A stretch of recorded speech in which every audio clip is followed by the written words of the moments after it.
ಇನ್ನು ಈ ವಿಚಾರಕ್ಕೆ ಸಂಬಂಧಪಟ್ಟಂತೆ ಶಿವಮೊಗ್ಗ ಲೋಕಸಭಾ ಕ್ಷೇತ್ರದ ಬಿಜೆಪಿ ಸಂಸದರಾಗಿರುವಂತ BY ರಾಘವೇಂದ್ರ ಅವರು ನಮ್ಮ ಜೊತೆ ದೂರವಾಣಿ ಸಂಪರ್ಕಕ್ಕೆ ಸಿಕ್ಕಿದ್ದಾರೆ. ರಾಘವೇಂದ್ರ ಅವರೇ ನಮಸ್ಕಾರ. ನಮಸ್ಕಾರ. ಇದು ಭದ್ರಾವತಿಯ ಗಾಂಧಿ ವೃತ್ತದಲ್ಲಿ ನಿನ್ನೆ ರಾತ್ರಿ 8 ಗಂಟೆಗೆ ನಡೆದಿರುವಂತ ಘಟನೆ ಅಂತ ಗೊತ್ತಾಗ್ತಾ ಇದೆ. 12 ಸೆಕೆಂಡ್ಗಳ ವಿಡಿಯೋ ಈಗ ವೈರಲ್ ಆಗಿದೆ. ನೀವು ನ್ಯೂಸ್ ಫಸ್ಟ್ ಅಲ್ಲೂ ಕೂಡ ನಾವು ಆ ವಿಡಿಯೋನ ಪ್ಲೇ ಮಾಡ್ತಾ ಇದೀವಿ, ನೋಡ್ತಾ ಇದೀರಿ. ರಾಘವೇಂದ್ರ ಅವರೇ, ಇದಕ್ಕೆ ನಿಮ್ಮ ಫಸ್ಟ್ ರಿಯಾಕ್ಷನ್ ಹೇಳೋದಾದ್ರೆ?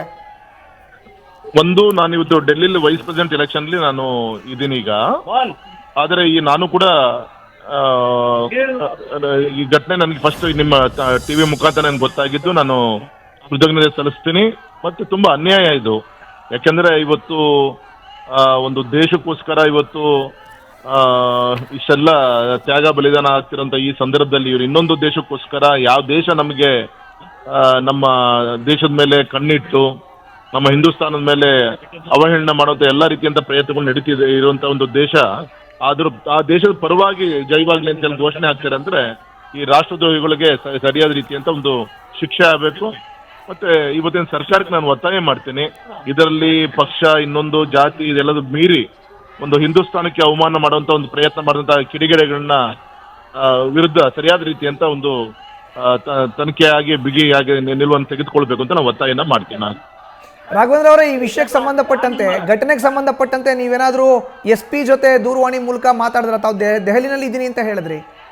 ನಾನು ಈಗ ವೋಟಿಂಗ್ ಅಲ್ಲಿ ಇದ್ದೀನಿ. ಆಫ್ಟರ್ ದಿಸ್ ವೋಟಿಂಗ್ ನಾನು ಆಫ್ಟರ್ 10-15 ಮಿನಿಟ್ಸ್ ಆದ್ಮೇಲೆ ನಾನು ರಕ್ಷಣಾಧಿಕಾರಿಗಳಿಗೂ ಕೂಡ ಮಾತಾಡ್ತೀನಿ. ಏನ್ ಕ್ರಮಕ್ಕೆ ಆಗ್ರಹಿಸ್ತೀರಿ BY ರಾಘವೇಂದ್ರ ಅವರೇ? ಅಲ್ಲ, ಏನು ದೇಶ ವಿರೋಧಿ ಚಟುವಟಿಕೆಗಳ ವಿರುದ್ಧ ಏನ್ ಕಾನೂನು ಏನಿದೆ ಅದನ್ನೇ ಆ ಕಠಿಣವಾದಂತ ನಿಲುವನ್ನ ಈ ವ್ಯಕ್ತಿಗಳ ವಿರುದ್ಧನೂ ಕೂಡ ತೆಗೆದುಕೊಳ್ಬೇಕಾಗತ್ತೆ.